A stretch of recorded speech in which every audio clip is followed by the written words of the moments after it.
June the 2nd, 2016. My name is Tanya Finchum. I'm with Oklahoma State University, and today I am in Marietta, Oklahoma, which is in Love County, and this is part of our Cowboy in Every County project, and I'm here with Bruce Brooks. So thank you for having me today. Before we get started, what years were you at OSU? Tanya, I started in OSU in 1966 and graduated in 1970. Okay. So let's back up then and begin with having you tell me when and where you were born. I was born in a small town in southwest Iowa, in Shenandoah, Iowa, the name of the city. And in 1948, I was born in 1948. My parents farmed just southwest of town, and so I was raised on a farm. A little town that I grew up in had 500 people, so it was a very small town. And ironically, I'm going to celebrate my 50th, I guess, anniversary of graduating from high school this coming summer. So I'm going to go back for the reunion, and it'll be the 50th reunion of where I grew up and the high school that I went to. And about how many kids were in your class? My senior year, I think we had 48 people. So at that time, you know, we had a pretty good sized school. I hate to say it, but they tell me that they're going to shut that school down. In fact, this will be the last year that they have the school up and running. They're going to shut it down and consolidate our little community with some other schools. Ironically, that's kind of the way farming and agriculture is going. These small towns, you know, are just drying up. People are moving to the bigger cities, and more people are getting out of farming. And so the families are smaller. You know, don't have as many families in the county as they once did. And the folks that are farming can farm so many more acres today than they could back 50 years ago. So consequently, it's sad to say, but the little school I grew up in, which was really the heart of our community, is going to shut the doors in fact, this past year was the last year for it. So kind of sad, but that's just the way times are these days. Was it grades 1 through 12? Yes, it was. Yeah, we had one building, and of course they kept adding on to that building, you know, until the population started going the other way. But yeah, it was 1 through 12. We all went right there the whole time. And how would you get there? Early on, we'd ride a bus. You know, the bus would come to the house, and it'd be about an hour's drive, you know, on the bus, and they'd drop us off there, and then of course bring us home at night. And then later on, I think when I turned 15, they allowed us to drive back and forth, you know, with a driver's permit. And then when I turned 16, I had my own car, and I could drive back and forth at that time, and I'm sure my parents appreciated that. Well, with having to ride the school bus, did that prohibit you from participating in after-school activities like sports? No, it didn't. I played football, played baseball, played basketball, and I was in FFA. I wasn't very good at any of the sports, but I enjoyed agriculture and very much. We, like I said, raised on a farm, and I loved driving a tractor, and we had cattle also, and had raised, you know, show cattle for my 4-H and FFA projects. Okay. And did you have brothers and sisters? I did have. I've got a brother that's still there on the farm, farming the 100+ year farm that wow. My descendants started well over 100 years ago. And him and his 2 sons, they farm quite a few acres up there now. Is the home? And then I've also got a sister and her husband that are still back there, and they farmed just up to 3 years ago, and then they retired. And where were you in the order? I was right in the middle. I had an older sister and a younger brother. And did you have certain chores you were responsible for? Oh, we had a lot of chores on the farm, of course, back you know, back when I was growing up, we milked cows, and we had sheep, we had cattle, and of course we had to do all the chores, feeding and take care of all the livestock, and then of course help Dad with the farming projects. Some of that you did before you got on the bus for school? No, my parents weren't that tough on us. I think we caught the bus about 7 o'clock in the morning, but we were required to do the chores in the evening for sure. Well, describe the house that you grew up in. It was a farmhouse, just typical farmhouse. You know, nothing elaborate at all. Like I say, there were 3 of us. And as I can recall, well, I do recall there was 2 bedrooms, and I think my sister, they converted a kind of a living area downstairs for my sister to live in, and I shared the upstairs, one of the upstairs bedrooms with my brother. And you know, times have just completely changed. I mean, we didn't have cupboards. We kind of hung our clothes on just wherever we could. And then my parents, they stayed in the bedroom opposite from ours. And then downstairs, we just had one living area and then a kitchen. And then later on, my parents added on to the house and added a bigger living area. But we still just ended up with 2 bedrooms, you know. But my sister graduated by that time, and I was still sharing a bed with my brother, you know. And I guess we made it work somehow. You know, and like say Iowa, southwest Iowa, it was cold as can be in the wintertime. We didn't have any heat upstairs. And I can remember, you know, taking my clothes off downstairs and racing upstairs and crawling in that bed and covering up, you know, trying to get as many covers on me as I could. But, you know, looking back at it now, it seems like a kind of medieval way to live, but it's just the way we all did it, you know, and everybody made it fine, you know. Well, did you have indoor plumbing? Oh, we did have indoor plumbing,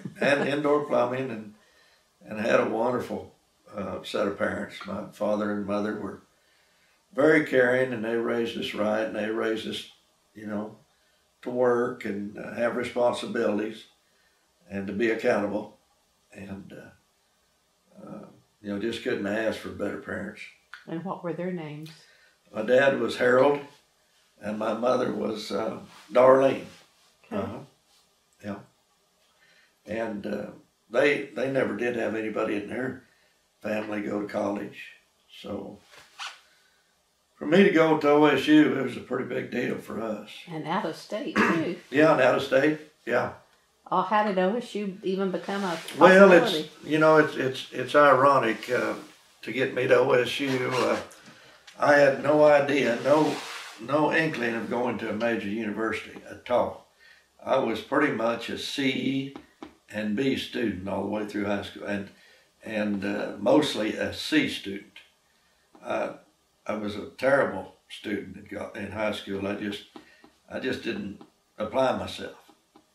I was more interested in farming and getting back to the farm and taking care of the animals and that sort of thing. But anyhow, after I graduated from high school that summer, I took some steers over to the county fair in Sidney, Iowa. And keep in mind, this was in late July, almost 1st of August. School started end of August, early September. Mm-hmm. And again, at that time, I had no idea where I was going. And it was right in the heat of the Vietnam War. Mm-hmm. And I knew if I didn't go to school or didn't go to college or tech school or something, that, you know, I'd be off to Vietnam. And I really wouldn't want to do that very bad. And I ran into a friend of mine. His name was Jim Shirley from Sidney, Iowa, who was going to OSU.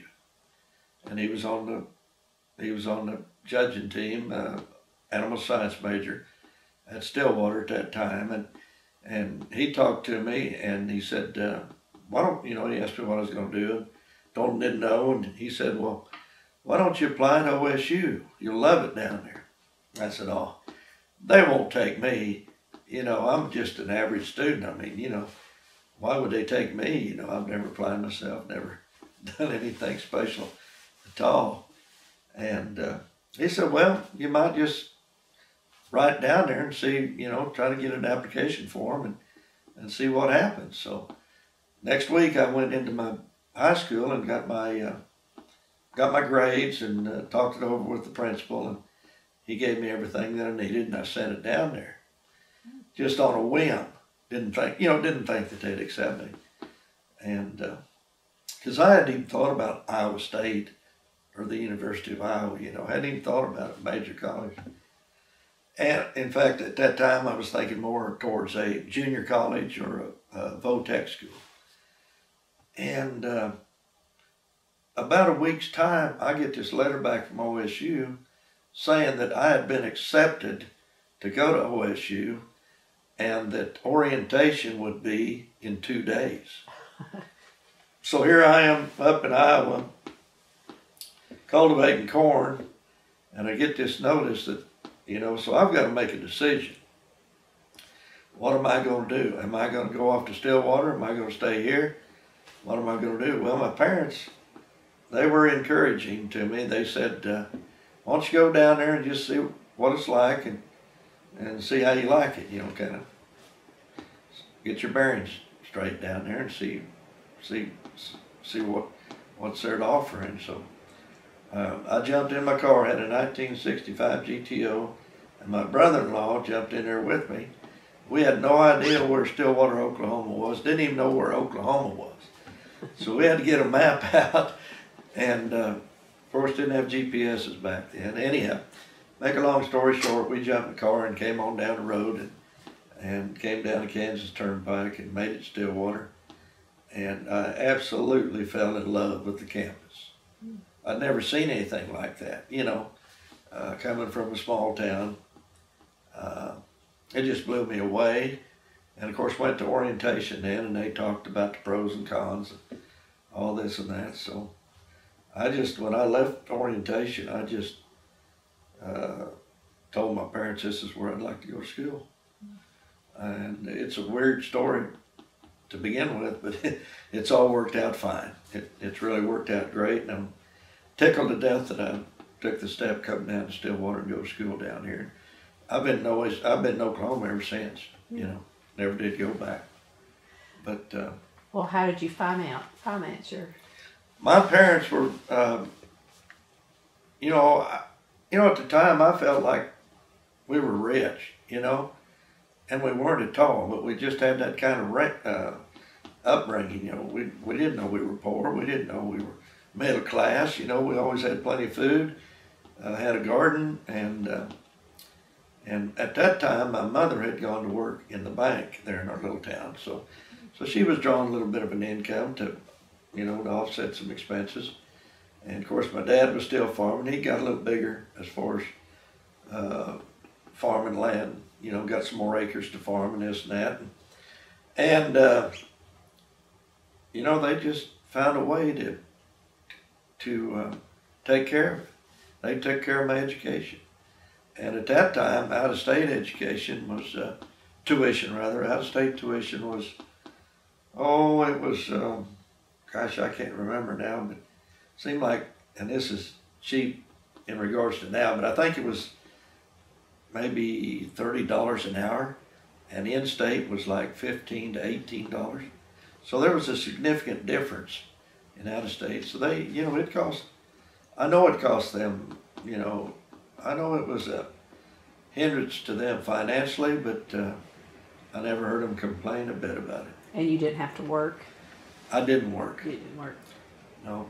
I did take a couple jobs. I worked at the beef barn for a semester, and at the steer shed a semester, and kind of did some odd jobs around Stillwater, but my parents educated myself and my sister and helped my brother get in farming. So they were very, very instrumental in all three of us getting on with our lives. Well, how often would you go home? Well, when I was in college, I'd go home on holidays, pretty much. I was on the OSU judging team, livestock judging team, my junior and senior years. So sometimes we'd be out judging on a particular holiday like Christmas, New Year's, so I couldn't go home then, but I'd go home maybe 3 or 4 times a year until my junior and senior year, then probably a couple times. Then in the summertime, see, my freshman year, I worked on a ranch up south of Topeka, Kansas, purebred shorthorn ranch, and made $50 a week. Yeah. And between my sophomore and junior year, I worked on a ranch up in north central Kansas on a registered Hereford outfit. And I think I made $75 a week at that particular ranch. But worked in the summertime, and then when I wasn't working, I'd go home and help Dad with the farm, that sort of thing. Well, you mentioned you drove a tractor early. Do you remember how old you were the first time you got on one to drive? Yeah, it would have been, I know it was before I entered high school, probably in junior high. Yeah. I remember driving a John Deere A, had a hand clutch, and I don't know how old I was then, but I wasn't old enough to be on that tractor, I guarantee you that. And I was pulling through a gate, and I forgot I was supposed to pull back on that hand clutch, and I was on the brakes with both feet, and the tractor just kept going and went right through a fence. So I do remember that, and that was when I was pretty young. So it was probably about 6th, 7th grade, I imagine. Anybody watching when you were doing Oh, that? Dad was, yeah. He wasn't very happy about it either. I've heard him referred to as Poppin' Johnny's, right? Yeah, right? That's right, Papa Johnny, the old A model tractors, yeah. Well, when you came into Stillwater, where did you live?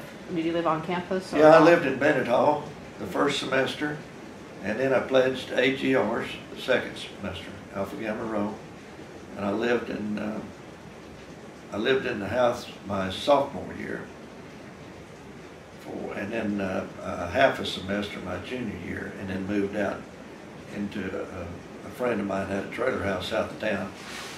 He was in vet school, so I shared a trailer house with him. And in my senior year, I lived in an apartment there in Stillwater.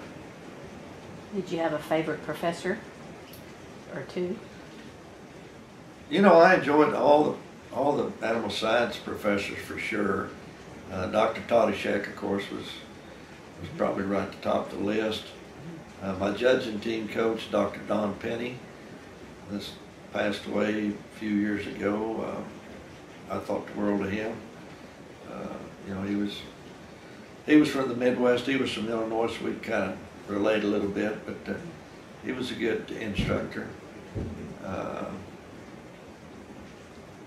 Mr. Walters, that taught meats courses, carcass courses, that sort of thing. He was very interesting.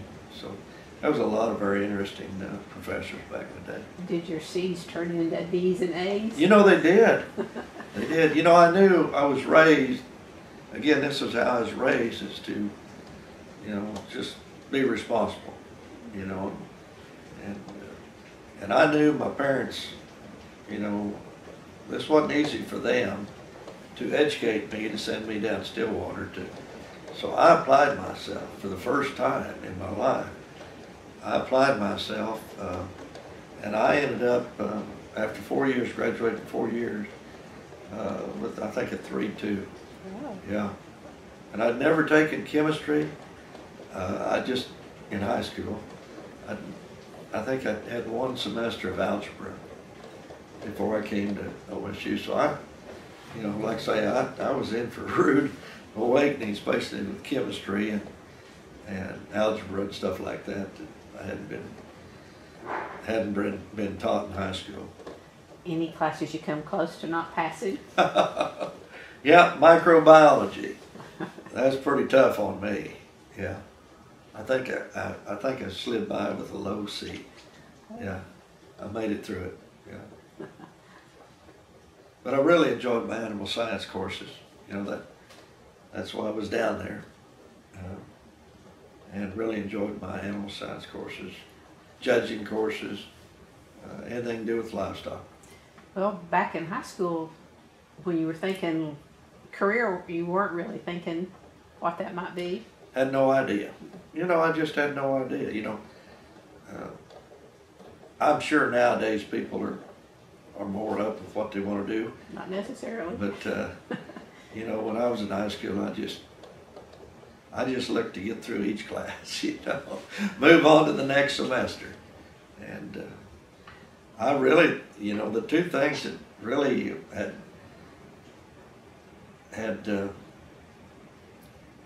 me kind of going their way was junior college in Clarinda, Iowa, which wouldn't have accounted for anything. They'd been just like an extension of my school, and then diesel mechanic school up in Council Bluffs, Iowa.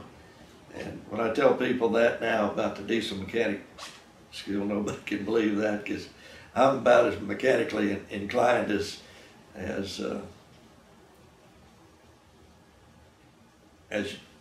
I'm just not mechanically inclined for sure. And I don't like getting grease on my hands or fingers either. So if I can stay away from tools and stuff like that, I'm better off. So your dad primarily raised corn? Mm-hmm. And corn, soybeans. And cattle? Yeah, yeah. Where would he have to take that to market? You know, back then they had a market, terminal market in Omaha and also St. Joe. And where I was raised was right in between those two cities. So sometimes we'd take him to Omaha and sometimes we'd take him to St. Joe. Well, what would you do for fun when you weren't working so hard? Oh, we always went out on the weekends, you know, and a lot of times when I got to be a junior, senior, we'd go out some during the week too, you know, and it predominantly centered around girls, you know. We'd run to Shenandoah and go to movies or go to dances. There was always a good dance up at Red Oak, Iowa, and we'd always go up there on the weekends, and on Sundays we'd go to movies, you know. That was pretty much it. Well, on weekends when you were younger, would your parents take you into the town for like Saturday night or something? Yeah, you know that, and that's how things are so much different today than what they were back then. I can remember our biggest town that was around us was Shenandoah. I went to school in a little town called Farragut, but Shenandoah probably was 3 times as big as Farragut. And they had a main street, and on, you know, Saturday night, that main street would be filled with cars. And the families would come to town and they'd shop and they'd go to movies and do everything. And I know this little town, Marietta, was the same way. I see pictures of back in the 50s, 60s, and 70s. And you know, they had drug stores where you'd go in and get a soda or a malt or something, you know. And now I know it's not like that, you know. Families don't come in on a weekend, you know. They're mobile, they're going all the time, you know. So, but anyhow, yeah, my parents would take me in and let me walk the streets with my friends and buddies, and we had county fairs. We had a nice rodeo at Sidney, Iowa, I think it was the largest outdoor rodeo in the United States, and it was big time. And when I was 4-H, we would, you know, we had a concession stand there as a money-making venture for our 4-H club, and we'd work in that concession stand and go to the rodeos and the carnivals. And we'd take our girlfriends to the carnivals and this and that, you know. So it was a great time, great area to grow up in. So you would get paid for some of your chores, or your parents would just give you an allowance? They would give us an allowance, yeah, and it, you know, I guess it was enough to get by. You know, it wasn't much, you know, but back in those days, you know, I forget what you could buy a gallon of gas with, but it was probably 20, 30 cents a gallon, you know. I can remember 15 cents. So. Can you? Yeah. There you go. Yeah, I guess inflation has just run wild. And carnival rides were 10 cents. Yeah. I can remember that. Yeah. Yeah. And one here in town. Yeah, we've got, they call it Frontier Days, and bless their hearts, seemed like every every year when they have Frontier Days, it rains. And they kind of forecast it for it to be better this weekend. Hopefully it will be, but it looks like they've got some really nice rides set up there. And they'll have a parade, and there'll be a bunch of riders on horseback come into town.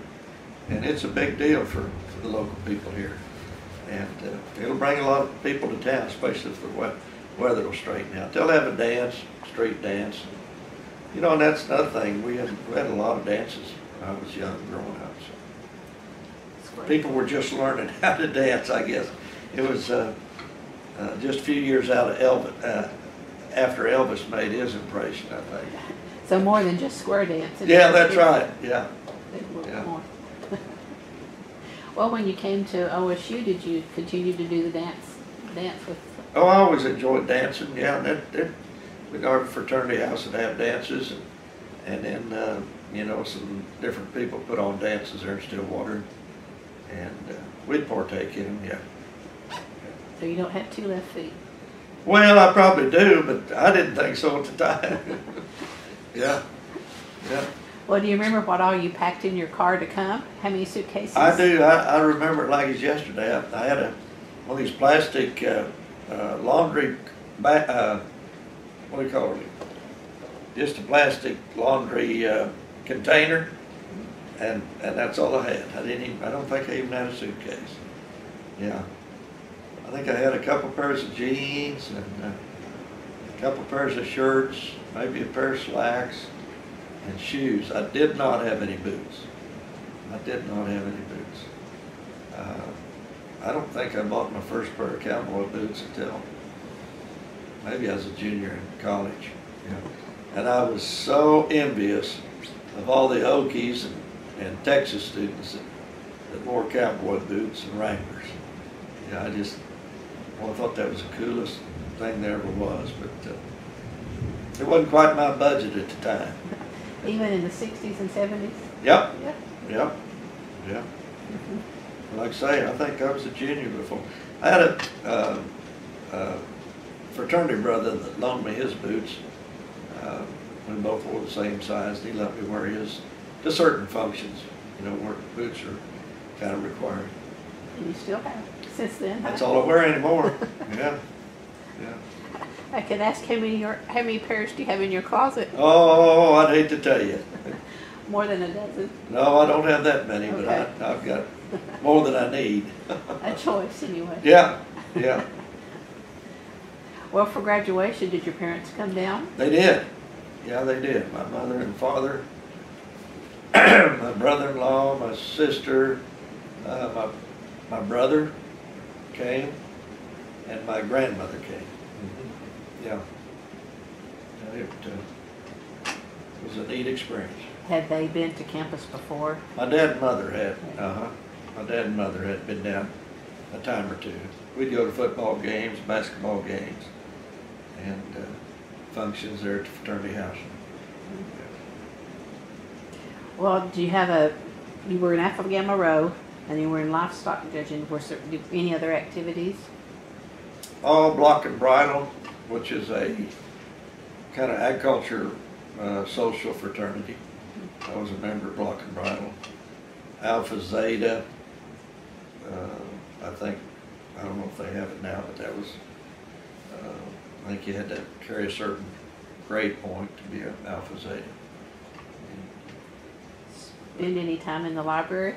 I did spend some time there. Yeah, yeah. Of course, you know, when you join a fraternity, you know, you've got all those kids that are in the same class and whatnot. We spent a lot of time together going over questions and studying their material and that sort of thing. So, but when I wasn't living in the house, I spent more time over there. I sure did. Well, when you were living in the house, did you help with homecoming decorations?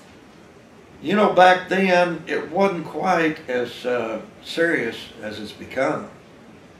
And I don't ever recall helping out on homecoming celebration. I may not have been at the house at a certain time, or maybe they waited, maybe all that started, the decorations, and that might have started after I left, Okay. but I don't ever recall. Well, it might have been since the war was going, the Vietnam War, maybe they toned it down. They might have, those they sure years. might have, yeah. Yeah, that was a very turbulent time, very turbulent. Any memories about campus regarding that? Well, I do remember the protesters of the war, you know.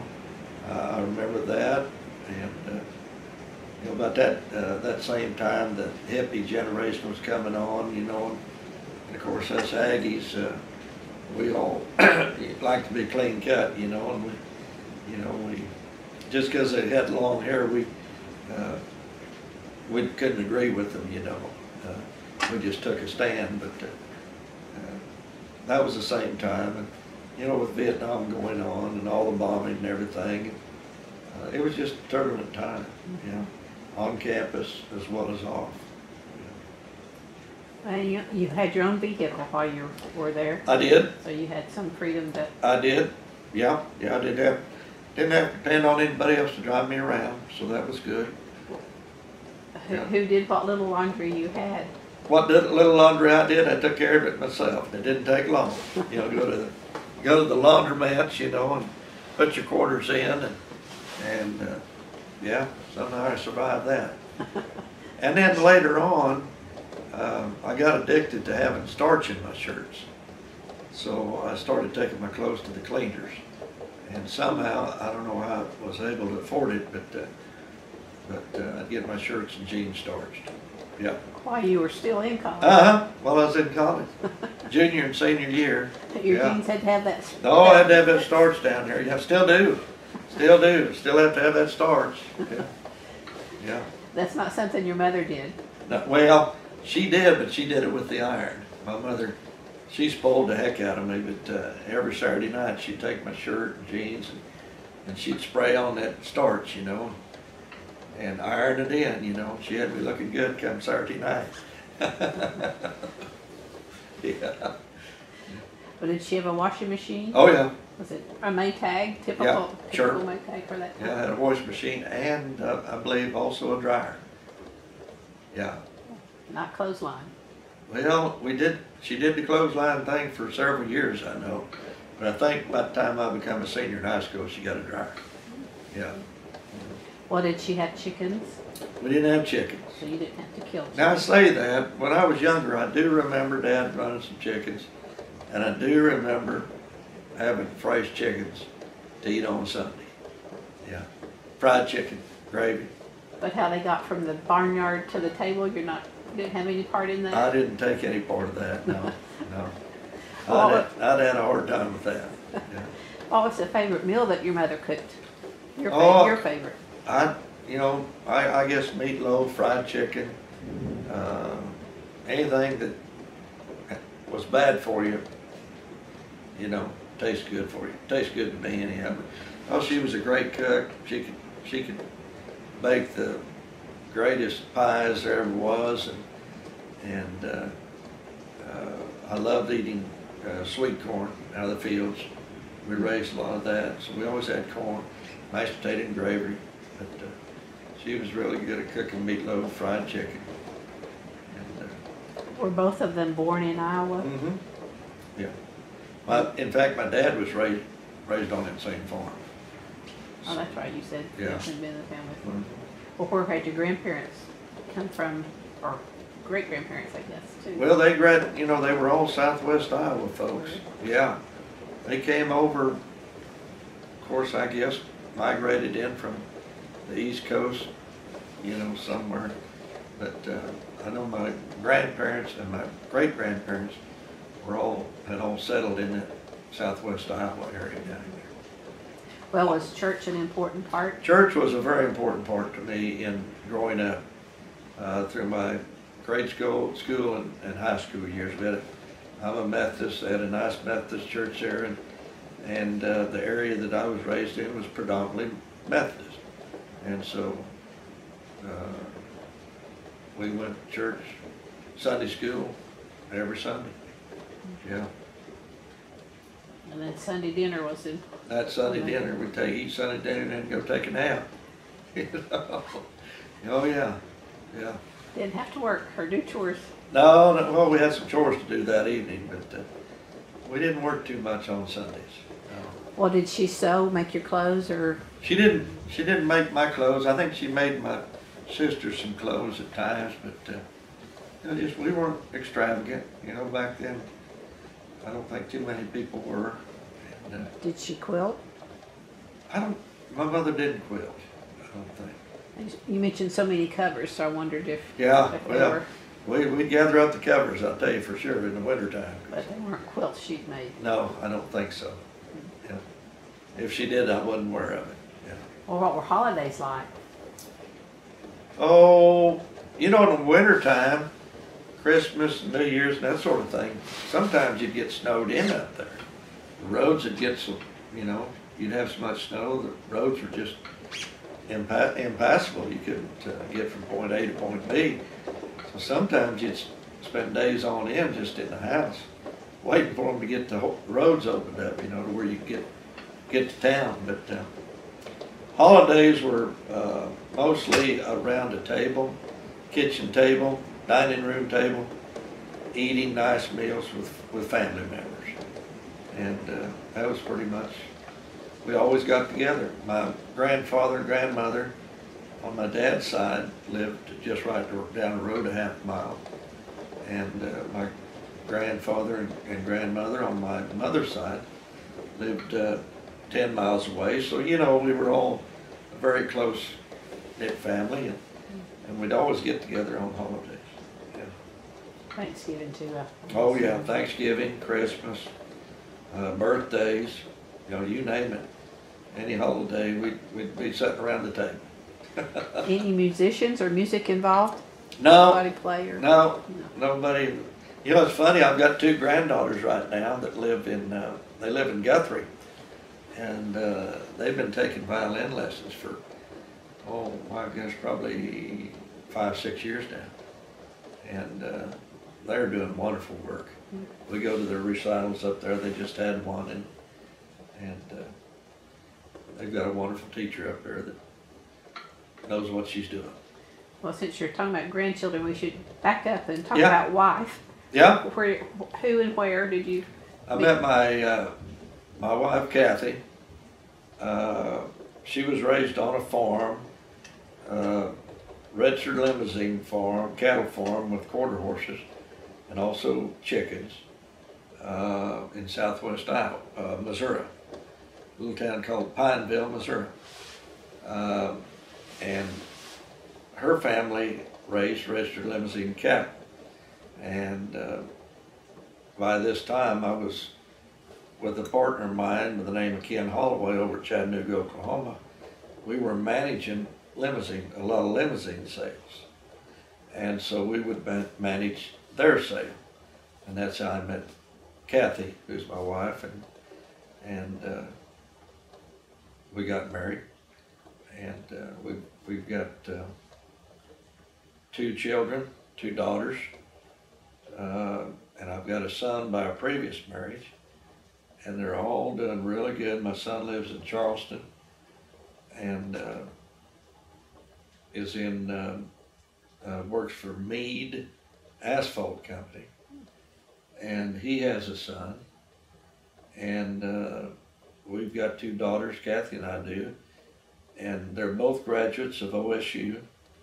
They were both thetas up there, and my son graduated from OU. I didn't have quite as much influence on him as his mother did, but our daughters both graduated from OSU and are both currently working and have worked since graduation for Eli Lilly Corporation out of Indianapolis, Indiana.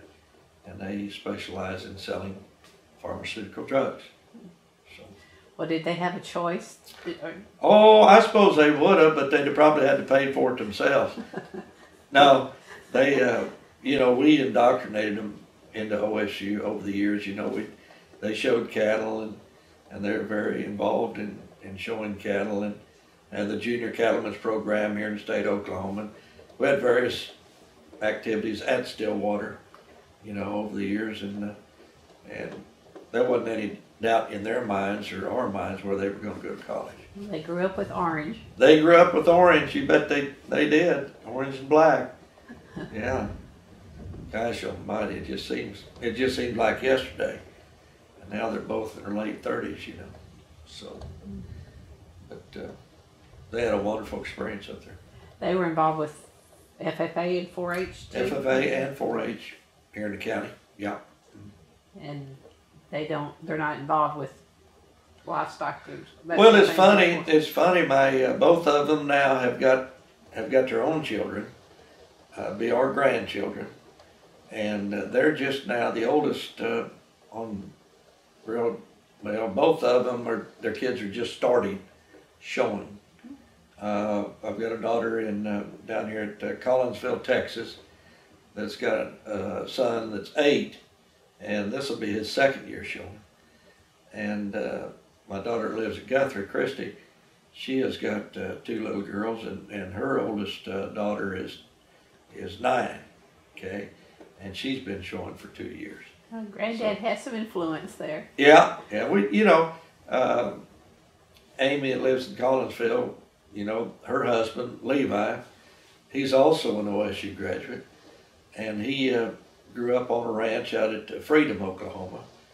And he showed cattle, and his parents were very involved in the showing of cattle. So they've taken a really good interest in it with his family, and we've helped our daughter up at Stillwater, or at Guthrie rather. And we're all trying to help everybody out and pursue their dreams, and they like showing cattle, and they've started out fairly successful, short period of time. So I don't know if that's good or bad, but they seem like the kids really enjoy it. Well then, once you graduated from OSU, can you just take us through your career from that point? Okay, I graduated in 1970, and just as soon as I graduated from college, I took a job with the American Shorthorn Association, which is a breed association that was headquartered out of Omaha, Nebraska. And I was a field rep for them, traveled Kansas, Oklahoma, Texas, and New Mexico for them for a year and a half. And then after that, I went to work for the Drovers Journal out of Kansas City. And it was an all-breed livestock publication. In other words, with the Shorthorns, it was just one breed, the Shorthorn breed. With Drovers Journal, I was able to travel and sell advertisement to all breeds. Angus, Hereford, Charolais, Shorthorn, Brangus, you name it. And I was selling advertising. And also at the time, if you sold enough advertising on a specific sale, well, you would go and work, we called it working the ring, taking bids at the auctions. Okay, you mentioned you went to an auction at Fairview. There was probably a guy in the ring that was taking bids. Mm-hmm. Well, at purebred sales, you have about anywhere from 3 to 4 guys standing on the outside of the ring taking bids from the crowd. And that's what I did. I sold advertising, tried to sell enough to where I could go work the sales, take bids, and I did that for another year and a half.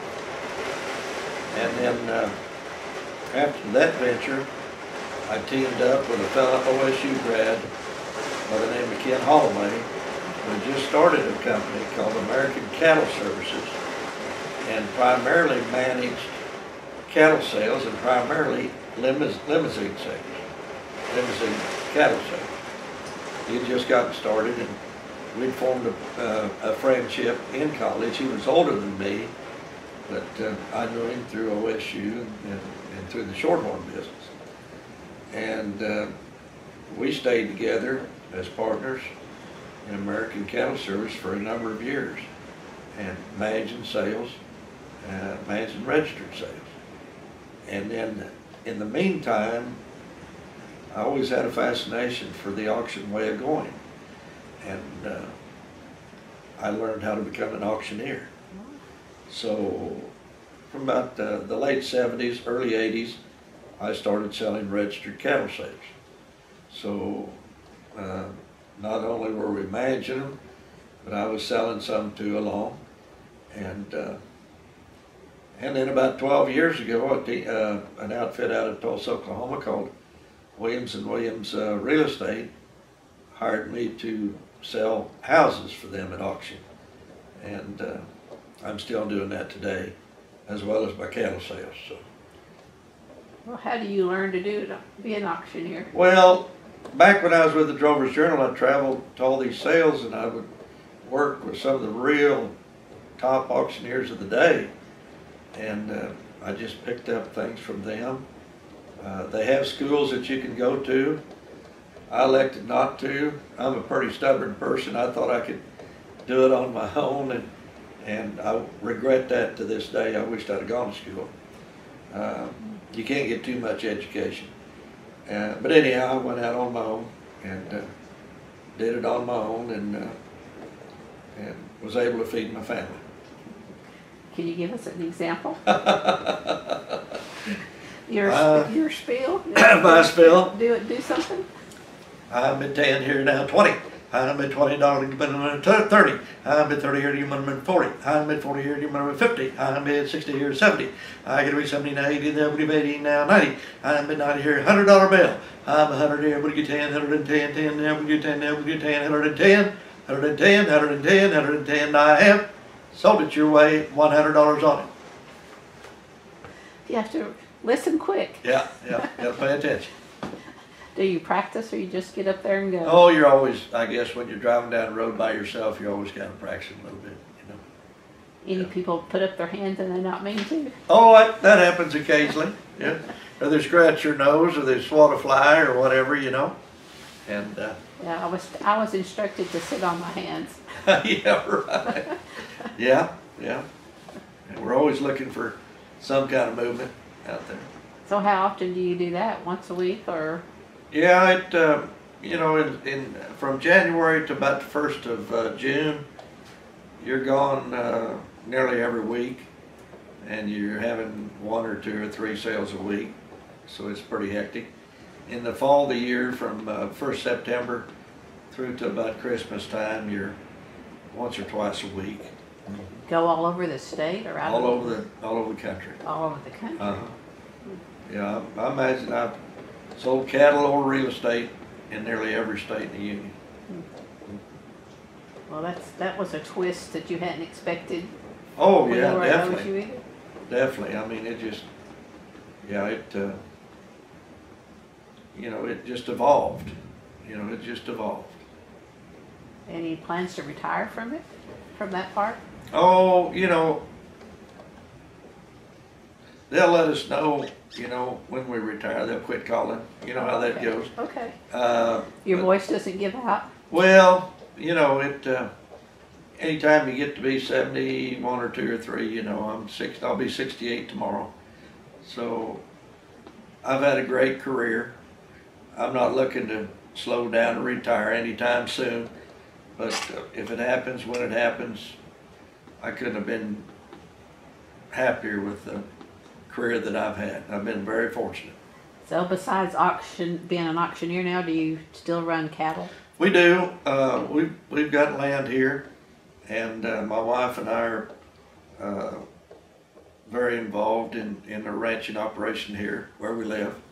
We used to run cows. We've still got some cows, but we primarily run yearling cattle. We buy cattle weighing anywhere from 5.5 to 650 pounds.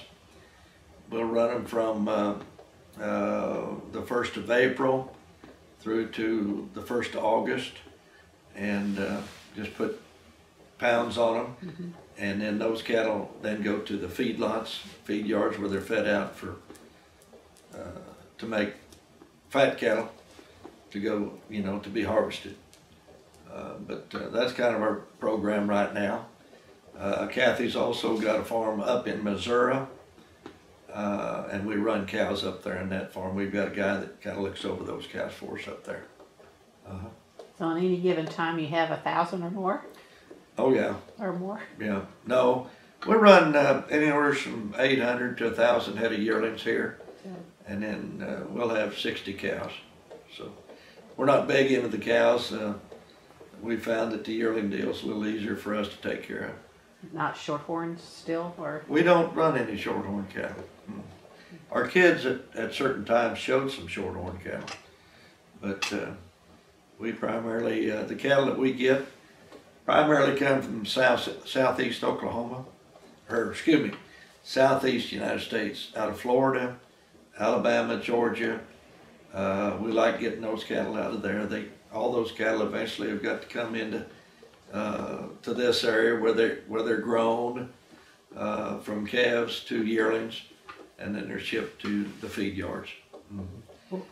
Do you go out and purchase those, or do you have people who do that? Have people that buy them for us, or back when the market was a little better for us as buyers, I like buying cattle on the video.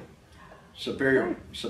I like buying cattle off the video, and that's when you could buy cattle, you know, out of Florida and Georgia and Alabama and Kentucky, and get them shipped in here, kind of worth the money. But this market has been so volatile the last couple of years, it's pretty tough. So I like buying cattle that have been straightened out, that have been weaned, that have had all their management shots, and a lot of those good producers down in the southeast are doing that. And you can buy truckload lots of cattle that have been pre-weaned, had all their vaccination shots, and are right ready to go. And so consequently our death loss would be a lot less. But, I'm not taking anything away from sale barns, but the cattle that we get out of sale barns a lot of times, you know, come from all kinds of management practices and all kinds of different operations. You don't know if they've had their shots or anything, so consequently you've got to revaccinate and do all that work once you get them in, and they're a little harder to get straightened out than cattle that have already been pre-weaned and have had all their vaccination shots. Do you keep track of all of that on the computer? Well, I don't. It's not up here. No, I've got it here in my filing cabinet. I keep records, but I do it all with a pen and pencil. Yeah, my wife, she's kind of the computer lady, and she understands all that.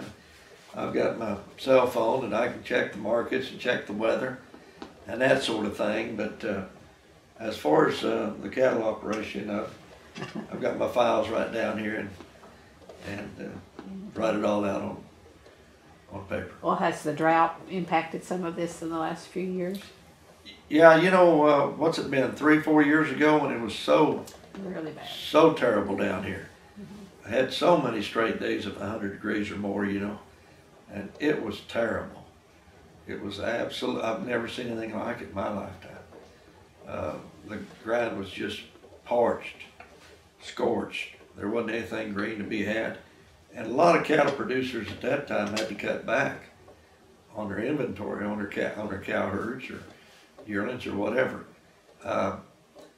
It didn't seem to affect us that bad because we were running yearlings, and it seemed like I'd had enough forage here and grass that had been stockpiled to where I was able to ship them out before it really got bad.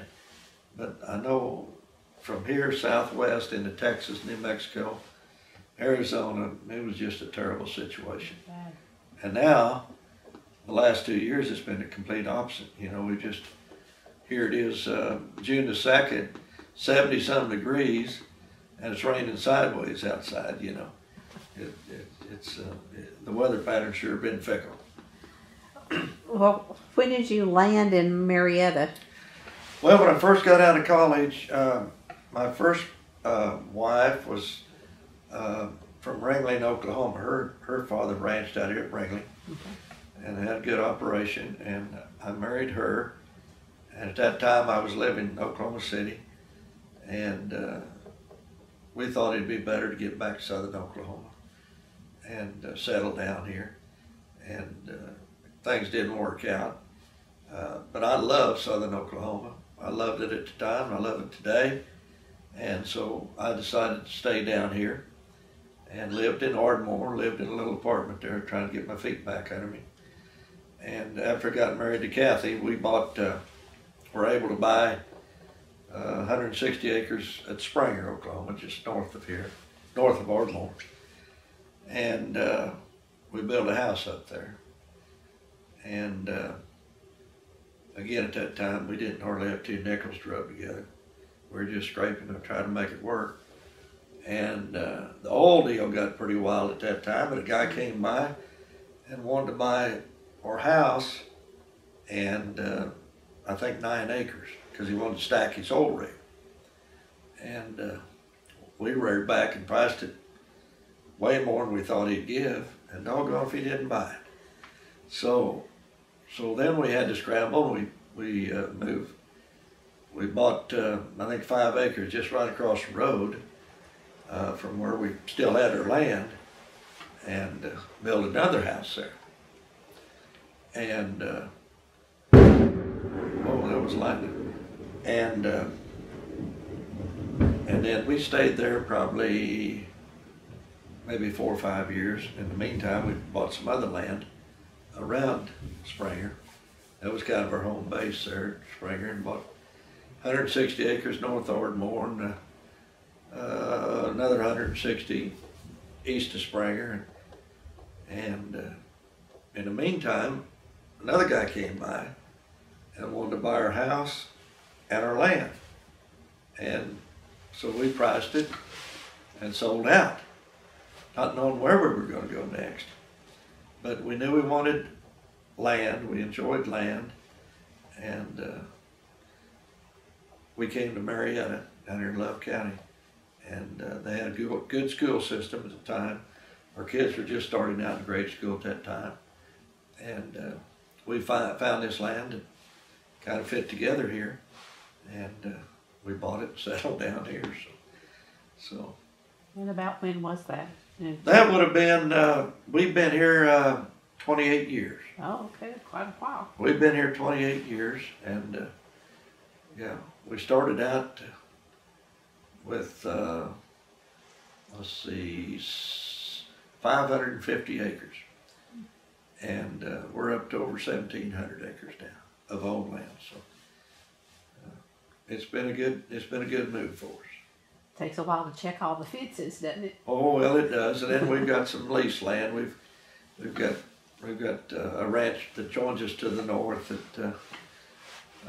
that we've had leased for several years and run cattle on it. So anyhow, it's been a good move for us. Well, you're pretty close to 35, so you could get exactly to right. Dallas in an hour and a half. We love living. We love this location because we're rural, we're cattle people, we're grass people.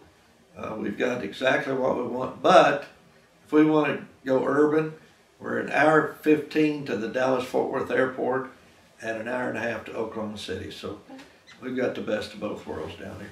And a great climate, you know. Normally the winters don't get that bad. Sometimes, you know, we get some ice and snow, but it won't last long. And of course, we're still in Oklahoma. We're Okies. Yeah.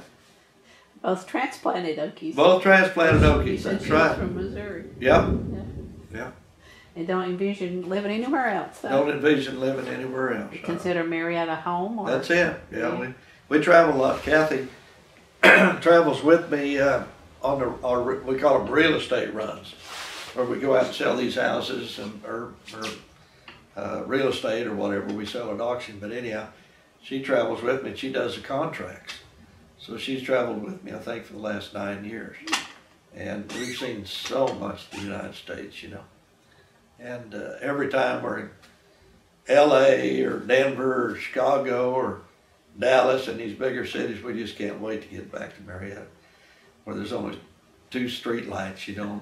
Half the time one of them doesn't even work, you know. So it's just a different pace. It's a different pace. It really is. We love it down here. Yeah. Well, how often do you go up the road to Stillwater? Well, we were up there. We love going to football games when we can. We've got season tickets to the OSU Cowboy football program. And I don't get a chance to go to hardly any because most of the time I have sales on the weekends. But our daughters use the tickets. And anybody that wants to use them, if we're not using them, can. but we're very loyal to OSU and to their programs, and I wished I could go to more of them because they, you know, it's great entertainment up there. And they have a lot of cattle shows up there also. And now that the kids are showing again, in fact, my little grandson, who's just did turn 8, he had the Supreme Champion heifer over all breeds. There, been about 3 or 4 weeks ago. Wow. So we were up there for that show, and we all like going after the show's over. We like going to Eskimo Joe's, you know, and living large, you know. So we really enjoy Stillwater. It's a wonderful city. And you talk to people all over the United States that have gone there, kids that have gone there over the years, and they love their experience there at Stillwater. It's changed so much in the last 50 years. I can remember I couldn't wait to get out. I just, you know, wasn't too wild about school, and didn't have the entertainment venues that they have up there now. And now you talk to kids from all over the United States, they just love their experiences at Stillwater, you know. So.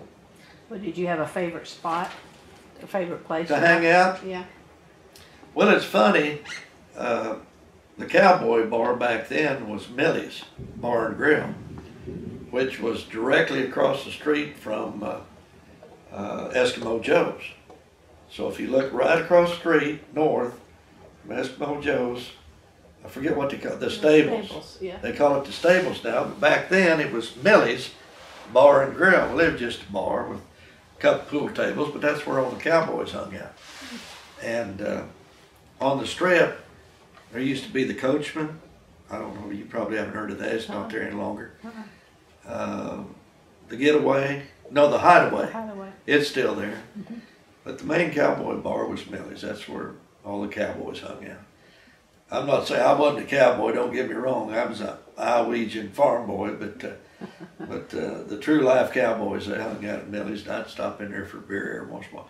And it's funny, what is now Eskimo Joe's at that time was a kind of a boarding house, a rooming house where people would rent rooms upstairs, and the lower level was a buffet where you could go and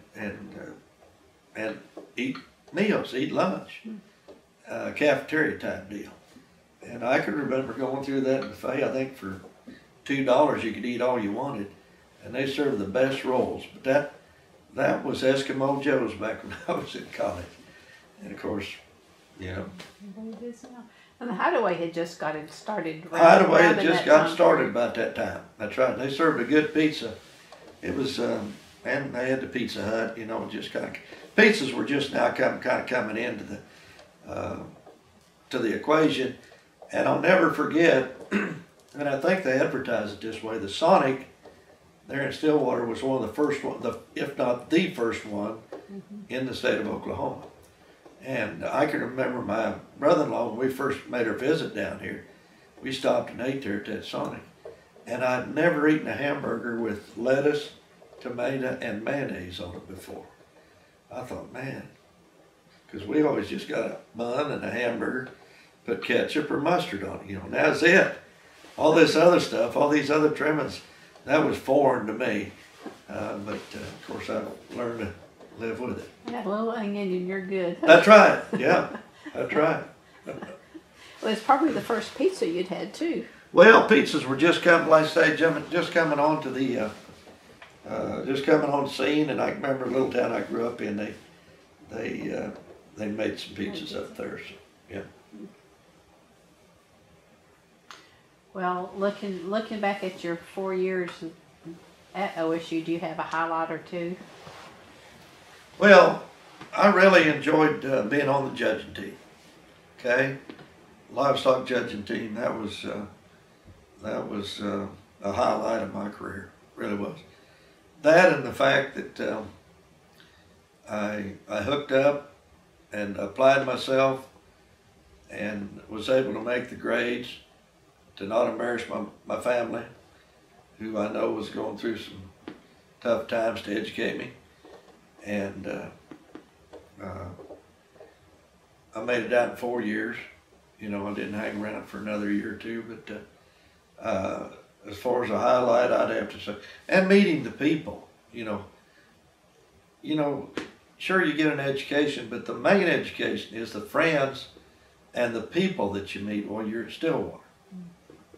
They're friends today, you know, and you see them today.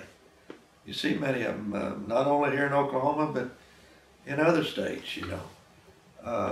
So, boy, that's a big thing to me, is the people that I've encountered and rubbed shoulders with and got to know, and like meeting Ken Holloway, you know, starting American Cattle Services with him, working with him. He taught me so much, and without his grub stake and starting life, we wouldn't be here today. So OSU is everything to me. It means a great deal. Yeah. Do you have a closet full of orange? Well, oh, I do. Yeah, I got sweatshirts and hats, and it's funny. My daughter Amy, that lives in Collinsville, Texas, it sounds like her grandsons are walking in the house right now. But anyhow, they'll go to shows down, the cattle shows down in Texas. Well, I'll show up in my orange sweatshirt and orange hat and everything, because that's all I got. And they all look at me like, what in the world? You know, what are you doing down here? You know, but oh yeah, we bleed orange. I'll usually end with the question of, how do you want to be remembered when history is written about you? Oh. What do you want it to say? Well, there won't be much history written about me, but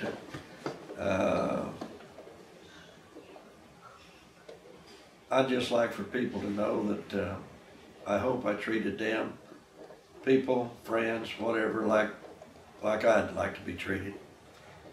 And I hope that I always was fair in my business transactions. And I always tried to go through life with a smile on my face, you know, and enjoy life, you know. Because we're not here very long, really, when it all comes down to it. And we're all going to leave with the same amount of real estate. Doesn't matter if you own 10,000 acres of land or 500 acres of land. We're all going to leave with the same amount of real estate. Main thing is, I hope that I've treated people with respect, and when I've done a job, I hope that people realize that I've worked 100% for them. And I hope that I have been accountable. And the handshake means a lot. Handshake still means a lot to me. It really does. You know, all these contracts, to me, they're just a lot of paper. A lot of paper. Well, do you have a favorite quote? do you? Some people do and some people yeah. don't. Do you have a favorite one? Maybe I do, but can't think of it. I can't. You kind of caught me off guard. Never trouble till trouble troubles you. Yeah, that is right. Yeah. Anything else you want to add before we close? No? Go Pokes? Go Pokes! Go Pokes! Well, thank you. It's been a Yeah. pleasure. Well, I hope it's turned out okay for you. It's been great. Has you. it? It has. I hope I haven't embarrassed myself.